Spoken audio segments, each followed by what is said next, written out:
Speaker होता सिंह 22 में।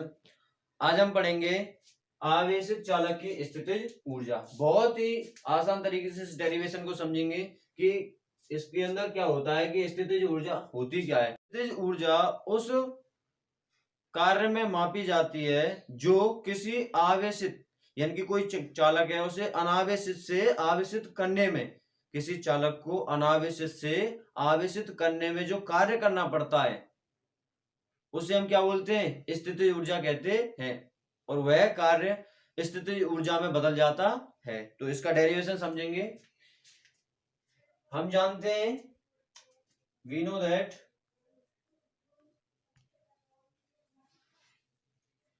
Q बराबर C इंटू वी। जानते हैं, अभी इससे पहले हमने डेरिवेशन किया था।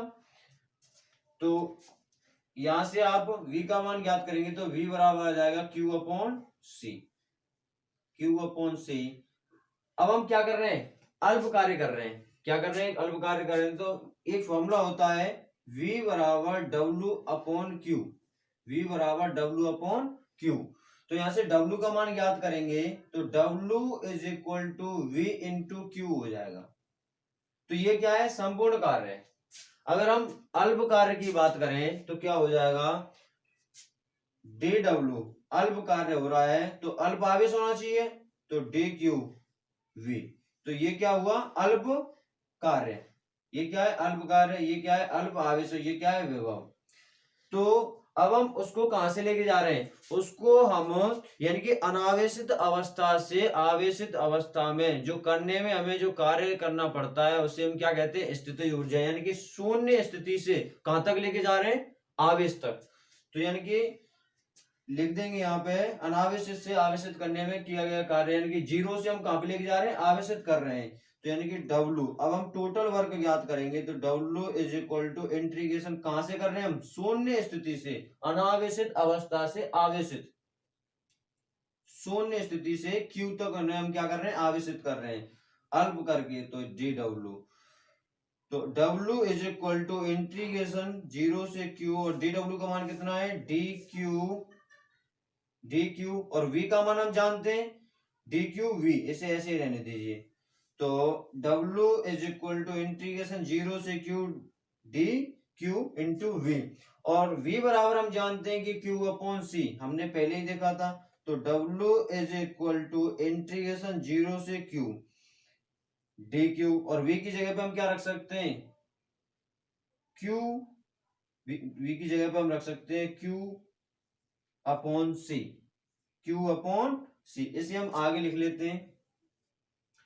W is equal to integration zero से Q upon C into DQ। या ऐसे स्मॉल q लिख सकते हैं, कोई दिक्कत नहीं है। तो यहाँ पे भी हम क्या लिख लेंगे, स्मॉल q, कोई प्रॉब्लम नहीं है। कैपिटल स्मॉल कैसा भी लिख सकते हैं, लेकिन समझने के लिए दोनों कैसे हैं, इसके रेस्पेक्ट में हो जाएगा इसका इंटीग्रेशन। तो देखिए इसका इंटीग्रेशन करेंगे, ये कैसा नंबर, ये कांस्टेंट नंबर है, तो इसे ऐसे लिख देते हैं, इंटीग्रेशन जीरो से Q 1 upon C into Q into DQ। तो क्या किया है, 1 का गुणा हम इसके साथ में करेंगे Q के साथ में, तो Q आ जाएगा अपॉन C इंटू DQ। तो ये क्या है, कांस्टेंट नंबर है तो इसे बाहर ले लेते हैं। तो W is equal to 1 upon C integration zero से Q इंटू DQ। और अब आप इसका इंटीग्रेशन करते हैं तो क्या प्राप्त होगा हमें, इंटीग्रेशन हम करते हैं, इंटीग्रेशन x dx, तो क्या प्राप्त होता है हमें, एक्स स्क्वायर प्लस के सी। तो इसी कंडीशन में हम इसका इंटीग्रेशन करेंगे। सी क्या एक स्थिरांक है, तो W is equal to 1 upon C, इसका इंटीग्रेशन करेंगे तो क्या आ जाएगा, Q square upon 2, X square upon 2 होता है, तो क्यू स्क्वायर अपॉन 2, जीरो से लेके कहां तक जाएंगे, क्यू तक, जीरो से लेके क्यू तक। ये क्या है, इसकी लिमिट है। अब ये क्या है, कांस्टेंट नंबर है तो इसको बाहर ले लेते हैं। तो W is equal to 1/2C Q square zero से लेके क्यू तक, जीरो से लेके क्यू तक। अब हम upper limit minus lower limit इनको रख देते हैं। तो 1/2C, पहले क्या रखेंगे, ऊपर वाली लिमिट यानी कि क्यू की जगह पे, तो क्यू स्क्वायर माइनस क्या रखेंगे, लोअर लिमिट, यानी कि 0 का स्क्वायर, और क्यू स्क्वायर में से 0 स्क्वायर जाएगा तो यही बचेगा, यानी कि W is equal to 1/2C into Q square. ये क्या है, ये किसका फॉर्मूला है, ये कार्य निकल के आया, और जो किया गया कार्य है वो किसके बराबर है, किया गया कार्य किस में संचित हो जाएगा, स्थितिज ऊर्जा में संचित हो जाएगा, यानी कि U में संचित हो जाएगा।